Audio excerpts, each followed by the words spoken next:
ইরানের ড্রোন ও ক্ষেপণাস্ত্র হামলাকে ঘিরে মধ্যপ্রাচ্যে নতুন করে উত্তেজনা ছড়িয়েছে। এমন প্রেক্ষাপটে সংযুক্ত আরব আমিরাত ইরানের বিরুদ্ধে সামরিক পদক্ষেপ বিবেচনা করছে। মার্কিন সংবাদ মাধ্যম এক্সিওসে প্রকাশিত এক প্রতিবেদনে এমন দাবি উঠে এসেছে। একই ধরনের তথ্য ইসরায়েলের চ্যানেল 12 এর বরাতে প্রচার করেছে ইরান ইন্টারন্যাশনাল। তবে আনুষ্ঠানিকভাবে এসব দাবি নাকচ করেছে সংযুক্ত আরব আমিরাত।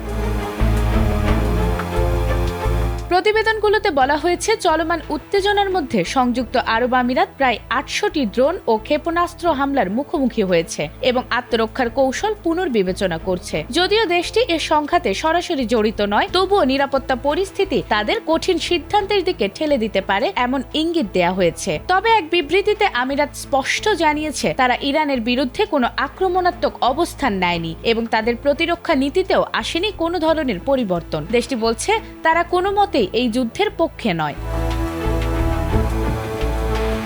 এছাড়াও আমিরাত আরও জানিয়েছে, প্রতিবেশী রাষ্ট্রগুলোর সঙ্গে সুসম্পর্ক বজায় রাখা ও জাতিসংঘ সনদের প্রতি অঙ্গীকার রক্ষাই তাদের অগ্রাধিকার। পাশাপাশি ইরানের বিরুদ্ধে কোনো ধরনের হামলার জন্য তাদের ভূমি, জলসীমা বা আকাশপথ ব্যবহারের অনুমতি দেয়া হয়নি। তবে আন্তর্জাতিক আইন অনুযায়ী নিজেদের আত্মরক্ষার অধিকার তারা সংরক্ষণ করে যাবে এবং কোনো ভুল বা বিভ্রান্তির তথ্য প্রচারের আগে কেবল দাপ্তরিক ও নির্ভরযোগ্য সূত্রের ওপর নির্ভর করার আহ্বানও জানিয়েছে তারা। এদিকে শিয়া ধর্মীয় নেতা কামাল আল হায়দারি যুক্তরাষ্ট্র ও ইসরায়েলের বিরুদ্ধে জিহাদের আহ্বান জানিয়েছেন। তথ্যটি প্রকাশ করেছে শাফাক নিউজ। তার বক্তব্যে মুসলমানদের আত্মরক্ষার প্রস্তুতি নেয়ার কথা বলা হয়েছে।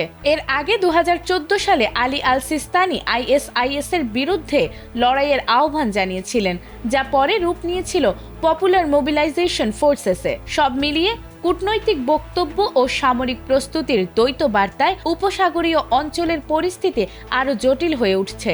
এখন দেখার বিষয়, উত্তেজনা প্রশমনে কূটনীতি এগিয়ে আসে নাকি সংঘাত নতুন মাত্রা পায়।